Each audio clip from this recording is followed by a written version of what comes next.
Hello everybody, my name is Alan Futuhi. I'm a clinical pharmacologist working at Karolinska University Hospital and Karolinska Institute, and I'm going to talk about antimetabolites today. I will explain what do we mean when we are talking about the antimetabolites. I will explain the mechanisms of action of these agents and mechanisms of resistance to some of them. We will go through the clinical indications and classic side effects of these agents, and at the end I will present an example of a classic study on methotrexate and antifolate using cell lines as model. There are three major modalities of cancer treatment.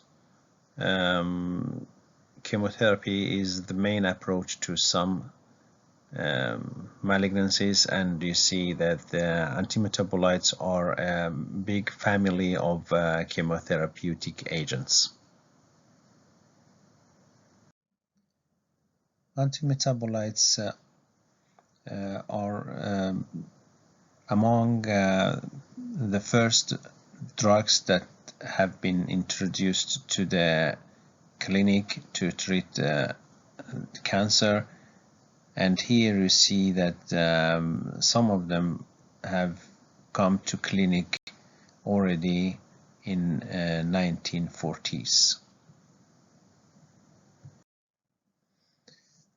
By acting at different steps of the cascade of protein synthesis, antimetabolites have different indications in the cancer treatment, and they can be included in different combinations with other anti-cancer agents.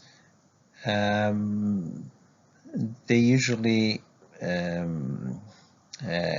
combined with other agents in order to avoid the common side effects and also overcome the mechanisms of resistance that cancer cells usually develop when a single agent is used.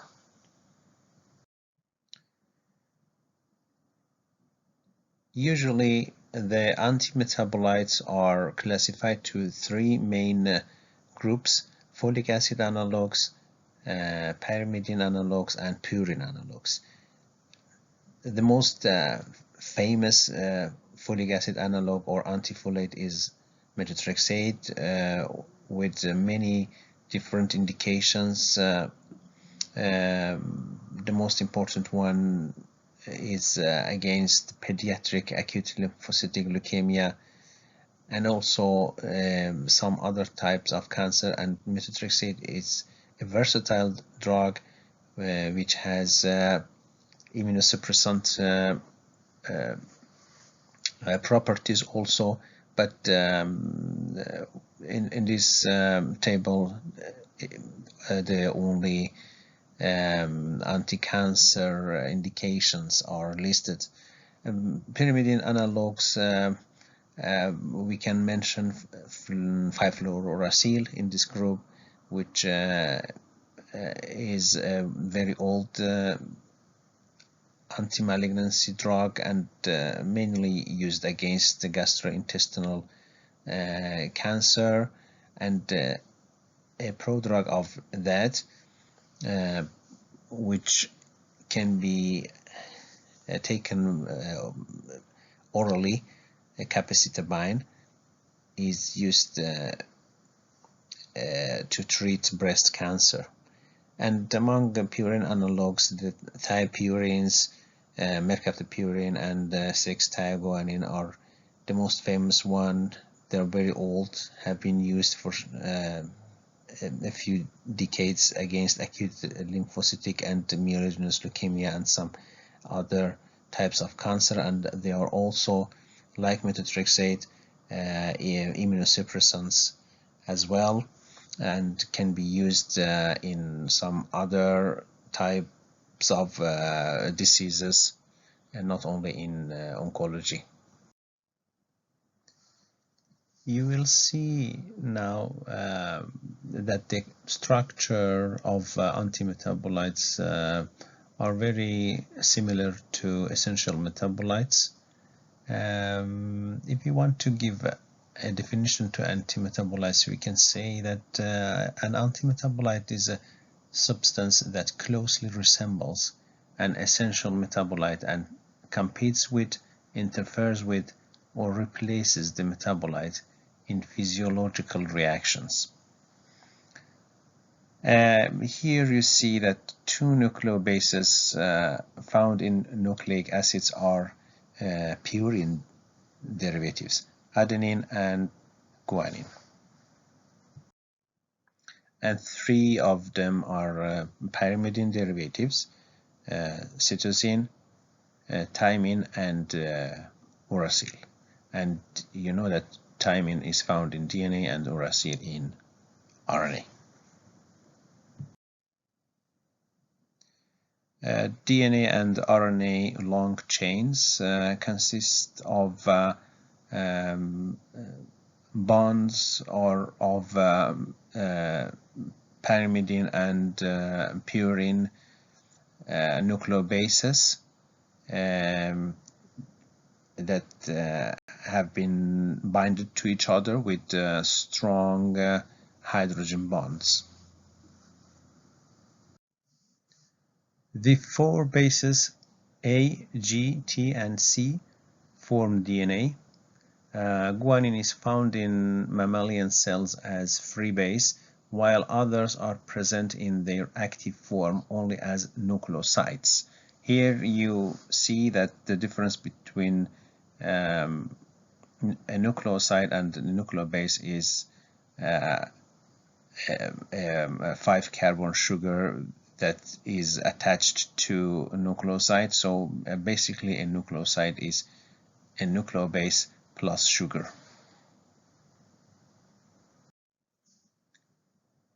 And the nucleotides are nucleosides with phosphate groups. You see in this slide that various purine and pyrimidine triphosphates form the intracellular pool of precursors for both RNA and DNA. Nucleoside analogues are a pharmacologically diverse family which include cytotoxic compounds, antiviral agents, and immunosuppressants. They act via interfering with various enzymes involved in synthesis of nucleic acids or by modifying the metabolism of physiological nucleosides. In general, they need a transporter, nucleoside transporters, which are either energy dependent or independent, and intracellularly they need to be phosphorylated, as we saw for the case of nucleosides, to become active and can be incorporated into DNA. Here you see the structure of some nucleoside analogues, structural modification of base and deoxyribonucleoside analogues occur in the base ring systems in their amino or hydroxyl side groups and in the deoxyribose sugar.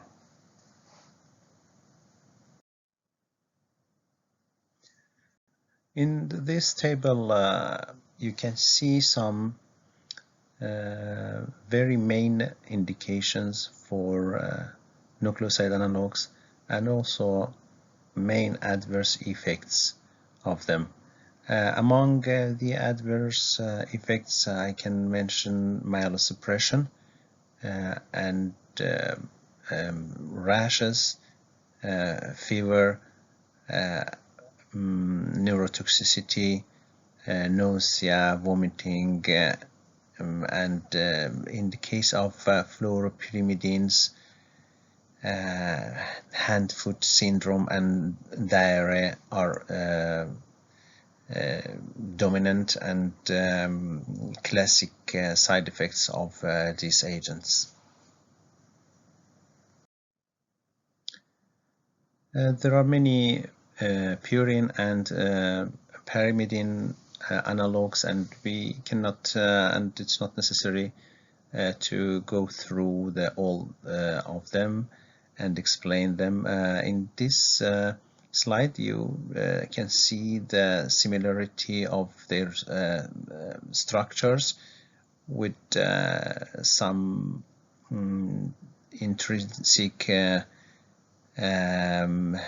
metabolites in the body, for example, adenosine and guanosine, and similarity with cladribine and the others, and also thiopurines, which are very close to hypoxanthine and guanine.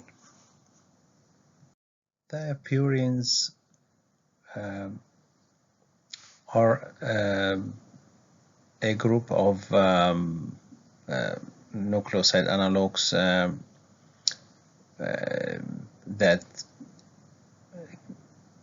after incorporation into the cells need to be incorporated into the DNA in the form of thioguanine nucleotides. There is an enzyme called TPMT, thiopurine methyltransferase, which is a methylating enzyme. This enzyme in general, by methylation, inactivates these agents, but not always. Some metabolites can be cytotoxic. For example, methyl-thioinosine monophosphate can inhibit purine de novo synthesis, but in general, the methylation is an inactivating step, so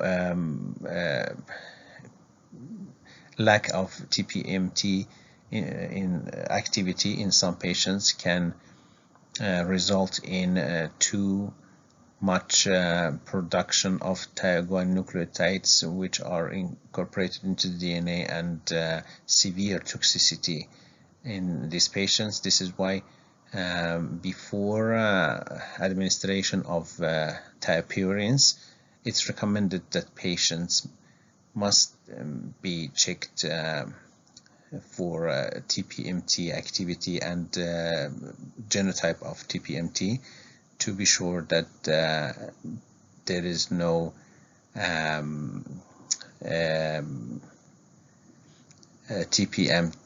of TPMT activity in the patient, which, as called, can be dangerous for the patients. Thiopurines, in form of their thioguanine nucleotides, inhibit de novo purine synthesis and also incorporated into nucleic acids. The active metabolites, 6-thioguanines, are incorporated into DNA, where it induces strand breaks and base mispairing. Mismatch repair introduces potentially lethal lesions into the DNA with anomalous bases and consequently triggers cell cycle arrest and apoptosis, programmed cell death.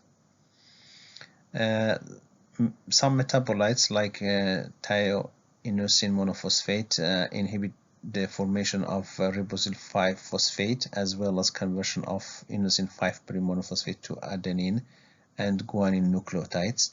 The other metabolite if you remember, we saw that in the slide of intracellular metabolism of thiopurines, methyl thioinosine monophosphate inhibits also de novo purine synthesis. Pyrimidine analogs,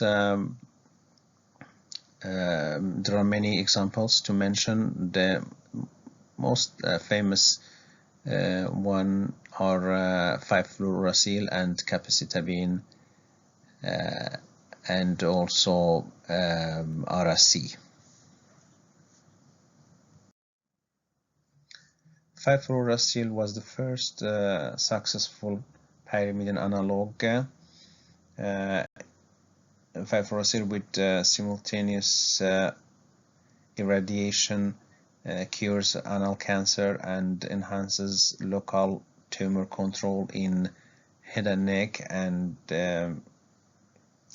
cervical, rectal, gastroesophageal, and pancreatic cancer, and in combination with leucovorin and oxaliplatin or irinotecan in the adjuvant setting is associated with a survival advantage for patients with colorectal cancers. Hand-foot syndrome or palmar-plantar erythrodysesthesia is a classic side effect of 5-fluorouracil and capecitabine. As you see, it's characterized by an erythematous desquamation of the palms and soles, and it's one of the common toxic effects of fluoropyrimidines. Nucleoside analogs share many mechanisms of activity and also resistance. So as an example, I show you RSC. It needs a transporter called equilibrium nucleoside transporter number 1 to be incorporated to be transported to the cells, and you see enzymes needed to activate that, to phosphorylate that, DCK for example, and the principle of activation for many nucleoside analogs is quietly the same. RCTP competes with the physiological substrate deoxycytidine 5'3-phosphate for incorporation into DNA by DNA polymerases. The incorporated RSCMP residue is a potent inhibitor of DNA polymerase, both in replication and repair synthesis, and blocks the further elongation of the nascent DNA molecule. The cellular lethality depends on the complex interplay of multiple factors. Some of them can be guessed from the picture, including transport, intracellular metabolism, and cellular response to DNA damage. The cytotoxic activity of RSC is limited by metabolic deamination, low affinity for DCK, rapid elimination of the triphosphate derivative. And clinical studies have implicated a loss of DCK as the primary mechanism of resistance to RSC in acute myelocytic leukemia. Some strategies have been suggested to improve nucleoside analog anti-tumor efficacy. For example, use of combination regimens, for example, combination with the DNA damaging agents. We can mention gemcitabine and cisplatin, carboplatin in lung and bladder cancer, or fludarabine and cyclophosphamide in CLL, and so there are also other examples. Another way can be modulation of metabolic pathways or intracellular pools of nucleotides. Maybe some modification of transport can be tried also, increasing the concentrations of active derivatives of nucleoside analogs by modulating the enzymes that facilitate their activation and inactivation has been also suggested, and some structural modifications maybe are maybe is an alternative. For example, developing monophosphorylated nucleotides which are protected by a hydrophobic group to bypass the DCK monophosphorylation step.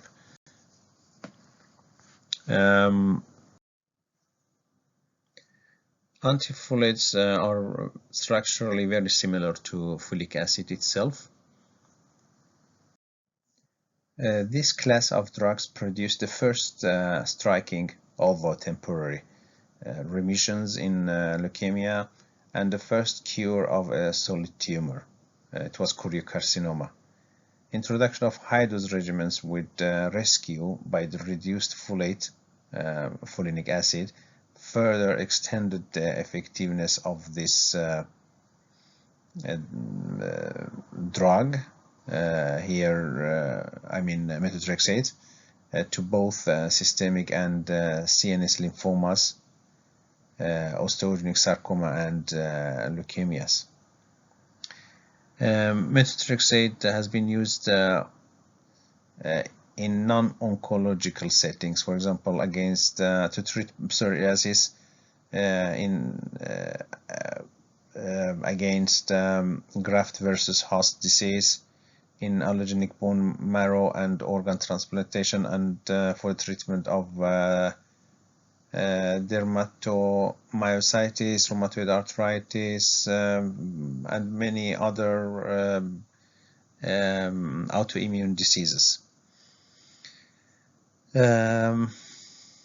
Pemetrexate is useful in treating mesothelioma and lung cancer, and it's a little different from indications for methotrexate, so it was interesting to mention. The primary toxicities of methotrexate and other antifolates affect the bone marrow and the intestinal epithelium, and they can stay up to 2 weeks. And myelosuppression is another problem, which increases risk of spontaneous hemorrhage or very severe and life-threatening infections. There is a long list of side effects of methotrexate and other antifolates, but some important side effects are alopecia, dermatitis, and allergic intestinal pneumonitis and nephrotoxicity. In the case of pemetrexate, there is a prominent erythematose and pruritic rash in a rather big number of patients. 40% of patients almost get these side effects. Mechanisms of resistance to antifolates have been studied mostly for methotrexate, and the impaired transport by reduced folate carrier is the most important mechanism of resistance to methotrexate. But this mechanism is not valid for the antifolates that are not dependent in reduced folate carrier for transport. There are other mechanisms like production of altered form of dihydrofolate reductase forms of this enzyme that have decreased affinity for the inhibitory effect of methotrexate and other antifolates, increased concentrations of dihydrofolate reductase through gene amplification or altered gene regulation is also a mechanism of resistance. Decreased ability to synthesize methotrexate polyglutamates by an enzyme called polyglutamate synthetase, and also some changes in efflux transporters, which can change the intracellular concentration of methotrexate, have been explained as mechanisms of resistance to methotrexate and also other antifolates. And at the end, I want to present a study, a classic approach to investigate mechanisms of resistance to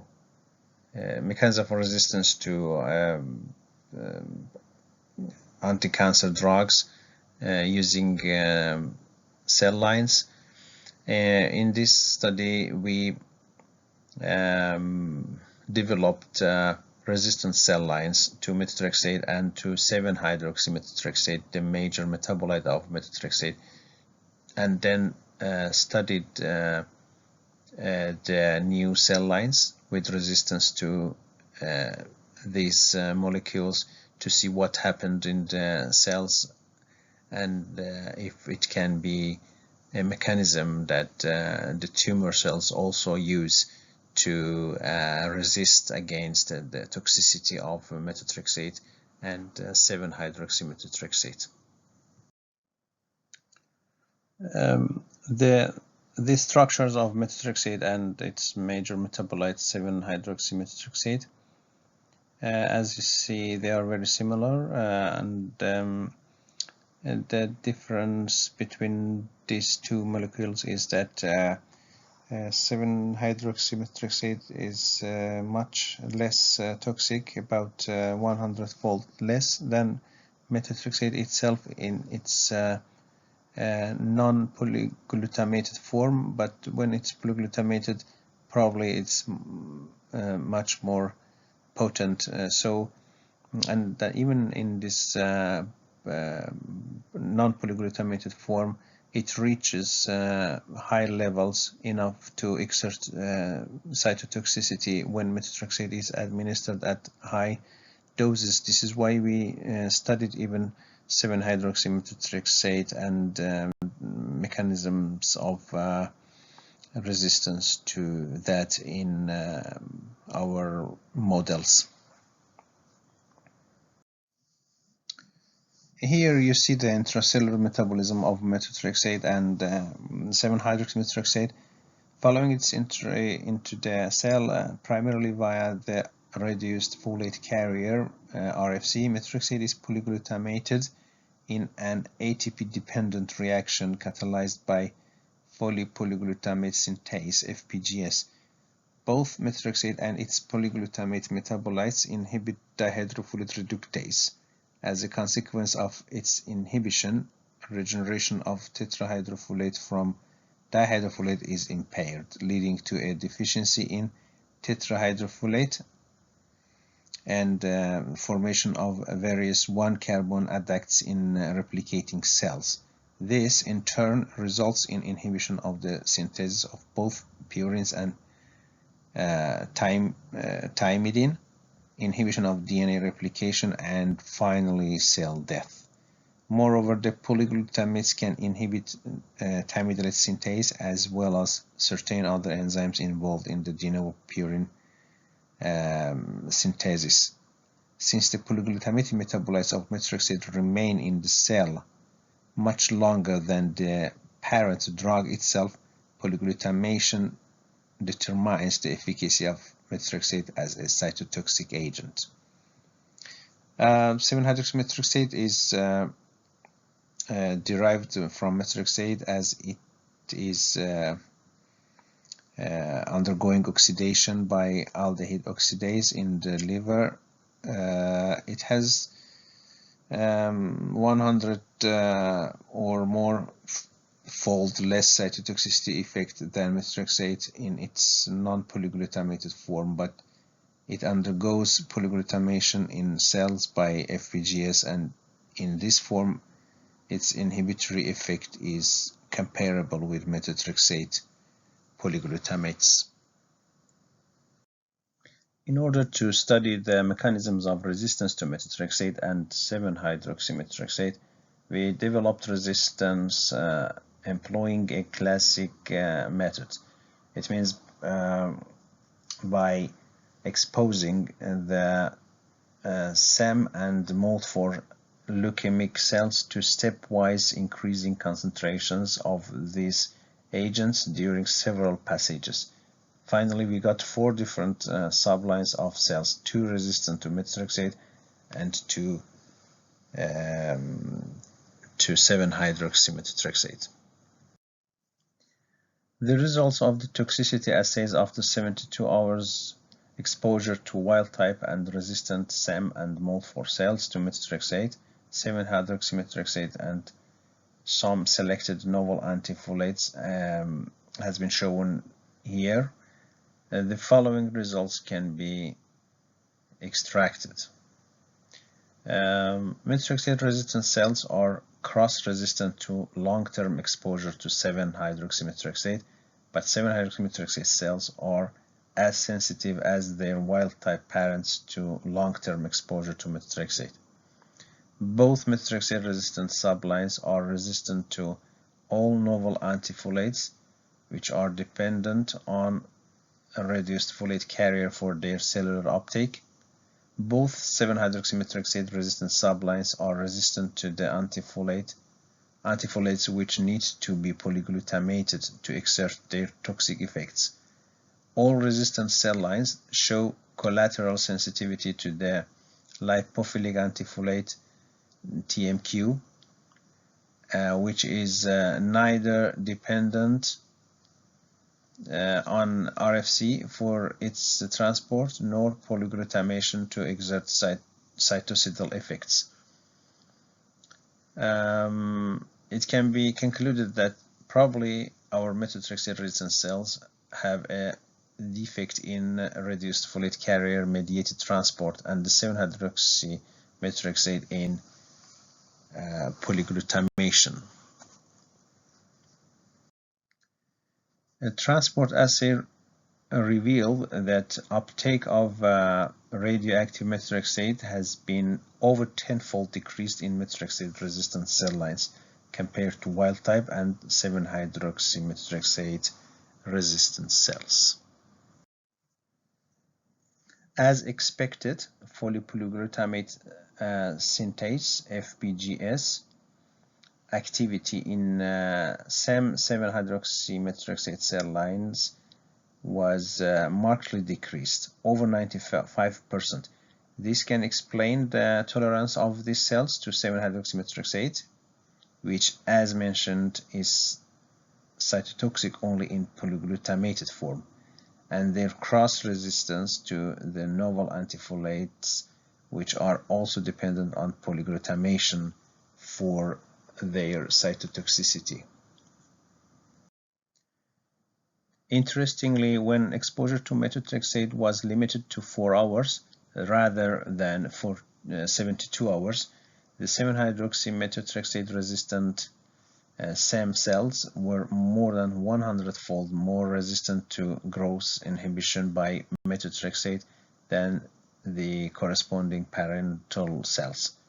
This phenomenon may be a consequence of low levels of retainable polyglutamate forms of methotrexate in the 7-hydroxymethotrexate resistant cells following short-term exposure. The washing process following such exposure may remove non-polyglutamate methotrexate so that no cytocidal effect is detected after 72 hours. So we can make some conclusions from this study. 7-hydroxymethotrexate, the main metabolite of methotrexate, can induce resistance in malignant cells by a different way than that of methotrexate. Resistance to methotrexate was due to over 10-fold increase in reduced folate carrier mediated transport, and resistance to 7-hydroxymethotrexate was due to over 95% decrease in FPGS activity. This may impair the efficacy of methotrexate during therapy. The data from this study may provide a new dimension into the molecular basis of variability of FPGS activity in leukemic cells. It means decrease in FPGS activity as an important mode of resistance may not necessarily be enforced by methotrexate itself, but rather by its metabolite, 7-hydroxymethotrexate. The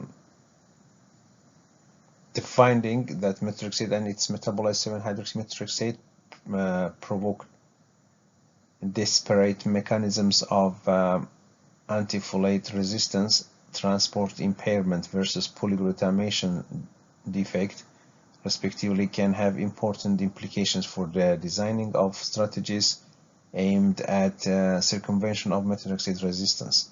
In a clinical setting, this can impair the efficacy of methotrexate or various antifolates that depend on transport and or polyglutamation for their cytotoxicity activity. Thank you very much, and I hope you have found this presentation useful.